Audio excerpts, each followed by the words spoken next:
सत साहेब सतगुरुदेव की अपार कृपा से हम अनमोल वाणी पे विचार कर रहे हैं। आज का दिन जो है बहुत खास है, बहुत महत्वपूर्ण है, क्योंकि आज माघ महीने की पूर्णवासी का शुभ दिन है। तो प्रयागराज में आज स्नान भी है और सबसे महत्वपूर्ण दिन है। क्यों? क्योंकि आज के दिन भगवान श्री रविदास जी महाराज इस धरा पे प्रकट हुए थे। रविदास जी महाराज की गिनती भारत के जो महान संत हुए हैं उनमें से श्रोमणी संतों में की जाती है। बंदी छोड़ ने एक जगह फरमान किया है कि रविदास भगवान जो थे, रविदास जी महाराज थे, वो पारस गुरु थे और जो उनसे लग गया उनकी कीमत बदल दी। ऐसे महान गुरु थे, सतगुरु थे। तो आज उनकी 648वीं जो है जयंती है। तो इस पावन दिन पे सर्वप्रथम हम उनको बारंबार दंडवत प्रणाम करते हैं। गुरु रविदास जी महाराज का जन्म जो था, अवतार जो था, वो वाराणसी के श्री गोवर्धन काशी में हुआ था। लगभग ऐसे समझ लो 1433। समय की थोड़ी सी भिन्नता है, कुछ पहले बताते हैं, कुछ 1-2 साल बाद में बताते हैं। हम उस चक्कर में ही नहीं पड़ते। हम कहते हैं वो जब भी आए तो वो दिन सभी दिन शुभ है। वैसे तो एक पंक्ति बोली जाती है, 1433 माघ सुदी पूर्णिमा, दुखियों के कल्याण हेतु प्रगटे श्री गुरु रविदास। कहते हैं 1433 ईस्वी में प्रगट, जो सम्मत है उसमें प्रकट हुए। तो इनके पिताजी का नाम संतोष दास जी लिखा जाता है, माता का नाम कलसी देवी लिखा जाता है। कुछ जगह नाम में भिन्नता भी आती है, क्योंकि जब इतने बड़े महापुरुष होते हैं ना, तो हर एक समाज, हर एक जगह के लोग उन पर अपना अधिकार जताते हैं, उनको अपने आप से जोड़ते हैं। तो हम इनमें ये कोई कुछ बोल भी रहा है तो हम उसको उसी संदर्भ में लेते हैं। तो इनकी अनमोल वाणी जो है, पवित्र वाणी जो है, गुरु ग्रंथ साहब में भी दर्ज है। हम अलग ग्रंथ भी आते हैं। तुम्हारा गरीबदास जी ने भी इनकी बहुत महिमा लिखी है, रविदास जी महाराज की, अपनी अनमोल वाणी में। और जब महाराज गरीबदास जी ने बंदी छोड़ कबीर साहब का जीवन चरित्र लिखा, उस सारे जीवन चरित्र में हर पल, हर लीला में उन्होंने भगवान श्री रविदास जी को और कबीर जी को साथ दिखाया है। तो इसलिए भी बहुत उच्च सम्मान के हम उनको देते हैं। और किसी भी महापुरुष के विषय में जब कोई बात करते हैं तो 2 संदर्भ लेते हैं कि एक तो उनके गुरु कौन थे, और दूसरा लेते हैं कि उनके शिष्य कौन थे। अगर उनका गुरु जो महान था तो वो महान ही होंगे। और उनके भगवान रविदास जी के गुरु थे वो रामानंद जी थे। रामानंद जी उस समय बहुत प्रखंड विद्वान थे। और गुरु रविदास जी हुए, कबीर साहब हुए, पिंपा हुआ, ये सारे के सारे जो भक्ति लहर के जितने भी थे, सारे ही बंदी छोड़ समेत सारे रामानंद जी के शिष्य हुए। और इनके जो शिष्य थी वो मीरा जैसी थी, जो अपने भक्ति बल से उस परमात्मा को हाजिर नाजिर रखती थी और अंत में परमात्मा की मूर्त में समा गई। तो परमात्मा की मूर्त में वो नहीं समाई, उसके जो गुरु का आशीर्वाद था उसके कारण ये सब संभव हुआ, और वो गुरु रविदास जी थे। जो झाली रानी थी, जिसका संदर्भ आता है बहुत विस्तार से, हम कभी बात करेंगे झाली रानी पर। तो झाली रानी भी गुरु रविदास जी की एक महान शिष्य थी।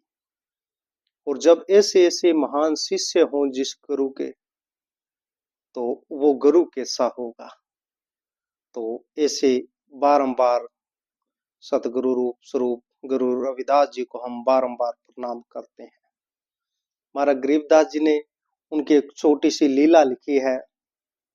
कहते हैं कि जब पांडवों से, काजियों से कबीर साहब जी का और रविदास जी का संवाद चलता था, तो इनकी गुरु रविदास जी की सेवक थे, सेविका थी राजा की घरवाली। वो बोली, हे गुरुदेव, मैंने आपको भोजन कराना, आपको यज्ञ कराना है। तो गुरु रविदास जी बोले, भी कोई बात नहीं, आएंगे हम। कहते हैं आके बाहर बैठ गए। तो कहते हैं वो बोले, भाई नहीं महाराज, आप अंदर आइए। अंदर विराजमान हुई।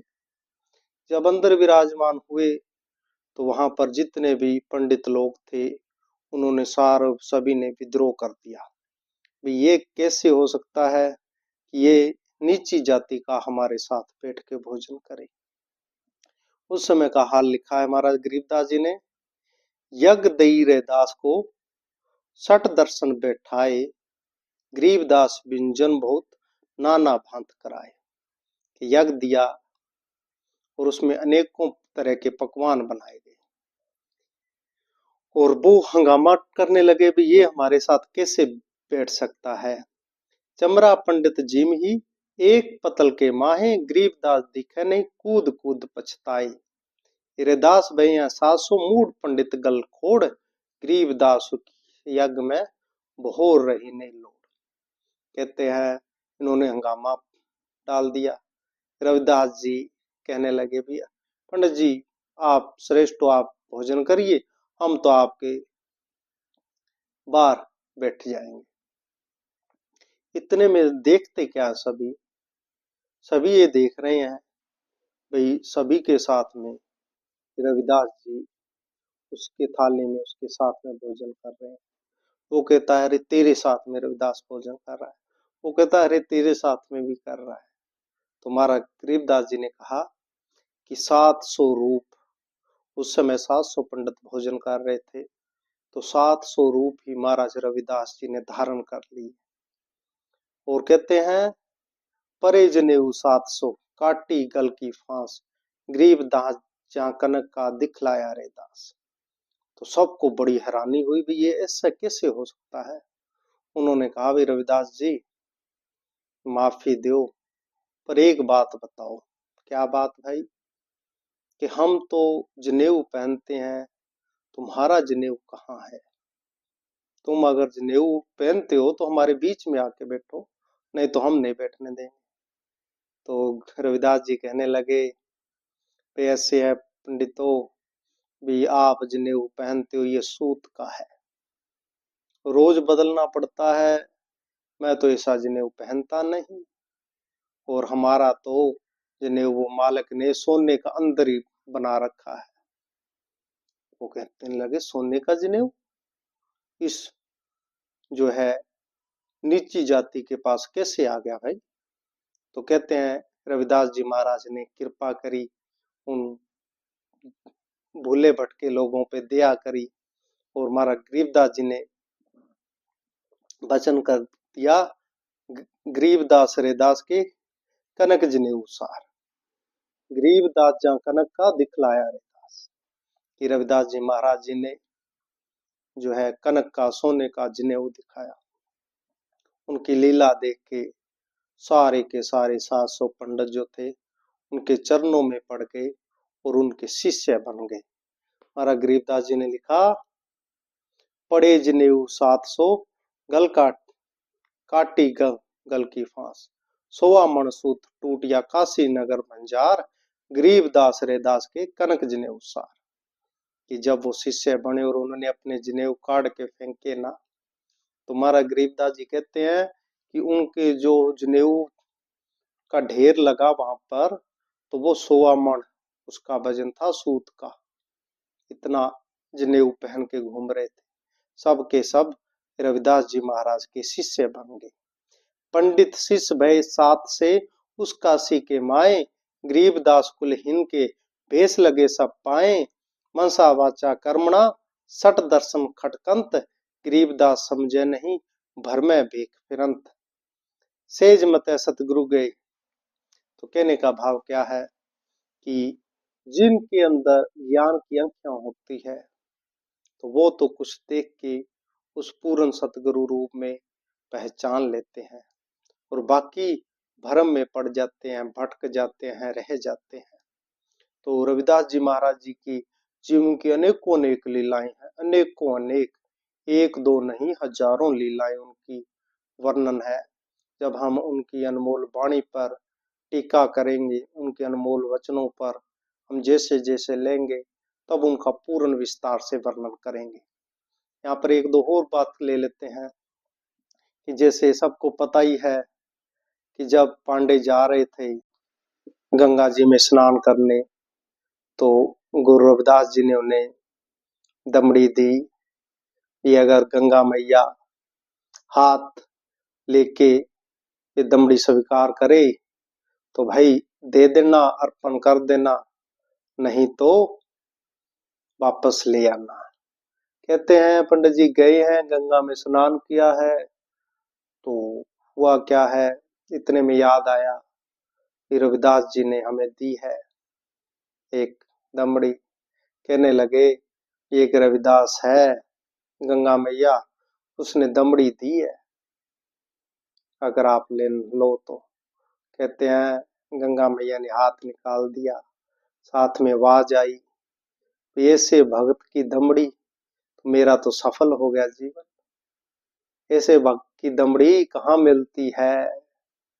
और पंडित बड़े हैरान हुए, आके रविदास जी को बारंबार प्रणाम किया।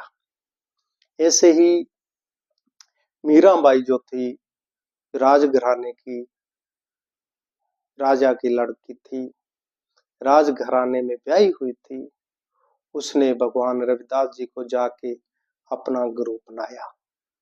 जब इतनी बड़ी वीरान जैसी हस्ती भगवान श्री रविदास जी को गुरु बनाए, तो उनका रुतबा कैसा होगा, सभी अपने आप विचार करें। तो उनका अनमोल ज्ञान था और पूर्ण साक्षात सतगुरु रूप में वो प्रकट हुए थे, इसलिए मीरा ने उन्हें प्रणाम किया। जो झाली रानी थी वो भी इनकी सेविका थी। तो झाली रानी को एक बार क्या हुआ, उसके पति ने अंदर बंद कर दिया, भाई तुम बाहर नहीं जाओगी, बाहर वो रविदास जो है नीची जाति का है उससे मिलती हो, ये मेरे को मंजूर नहीं है। झाली रानी को अंदर बंद कर दिया, सैनिकों को बोल दिया कि कोई भी परिंदा भी पर नहीं मारना चाहिए, ना तो कोई अंदर से बाहर आए ना बाहर से अंदर जाए। तो झाली रानी जो थी उसको अपने सतगुरु पर बड़ा विश्वास था, बड़ा प्रेम था, बड़ा अडिग थी वो। तो वो सतगुरु रविदास जी का नाम लेती है तो वो देखती क्या है कि दरवाजे खुले पड़े हैं। वो चुपचाप जा रही है, जाके भगवान रविदास जी की सत्संग करती है। और उधर सत्संग में लोगों ने देख लिया, आवाज आ गई राजा को, भाई झाली तो पहुंच गई। उसने सैनिकों से कहा, सैनिकों गेट बंद कर दो, वो वापस नहीं बढ़नी चाहिए। वो बोले महाराज बंद ही है, आप डरते क्यों, बोलो करो बंद। इतने में झाली रानी जब सत्संग समाप्ति हुई है वापस आई है, किसी को पता ही नहीं, वो अपने महल के अंदर पहुंच गई। मतलब उनको ना तो आती दिखाई दी ना वो जाती दिखाई दी। और राजा ने जब देखा वो अंदर पहुंच गई, तो राजा उस समय आप पैरे पे था। उसने कहा, वे झाली तू अंदर कैसे आ गई? वो कहने लगी, मैं अंदर आई, बाहर खुले थे। वो कहता है, गेट पर तो मैं भी खड़ा था। कहते, ये तो भाई सदगुरु रविदास जी महाराज की कृपा है, उन्होंने मेरे को दर्शन देने थे तो मैं पहुंच गई। तो ऐसे ऐसे उनके शिष्य थे भगवान रविदास जी महाराज के, जो इन्होंने समाज को देन दी।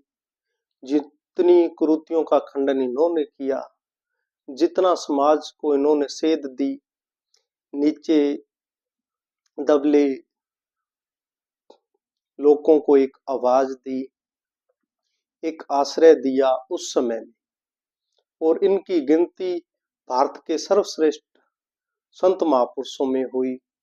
तो ऐसे महान सतगुरु को हम बारंबार दंडवत प्रणाम ही कर सकते हैं। उनकी महिमा जितनी गाई जाए उतनी कम है। पंडितों ने इनकी अनेकों अनेक परीक्षा ली, चाहे फिर वो सोने की गाय को जिंदा करना हो, जहाँ कुछ इनके सामने गौ हत्या करती हो, उसको महाराज ने जिंदा कर दिया। अनेकों अनेक चमत्कार जो है भगवान श्री रविदास जी ने दिखाए हैं। तो इनका संपूर्ण जो जीवन चरित्र है और इनकी जो संपूर्ण वाणी है, हम उस पर विस्तार से एक एक शब्द पे विचार करेंगे। आज तो सिर्फ और सिर्फ उनकी जयंती पर उनको बारंबार बारंबार दंडवत प्रणाम करने के लिए ही, और सबको ये बताने के लिए कि गुरु रविदास जी एक महान सतगुरु थे, और जो उनकी अनमोल वाणी है वो परासिद्ध वाणी है, परम सिद्ध वाणी है। और जो उस वाणी पे अमल करता है, जो उस वाणी पे चलता है, वो पार हो जाएगा। जैसे महाराज ने का प्रसिद्ध वचन है, मन चंगा तो कठौती गंगा। तो बात तो सारी मन की है। जिसने मन सतगुरु के चरणों में लगा लिया, सतगुरु में लगा लिया, तो उसको तो कठौती में भी गंगा है, उसके तो अंदर ही गंगा है, उसको कहीं बाहर जाने की जरूरत ही नहीं है। तो ऐसे सतगुरु को हम बारंबार बारंबार प्रणाम करते हैं, और सबको उनके पवित्र दिन की बहुत बहुत लाख लाख बधाई।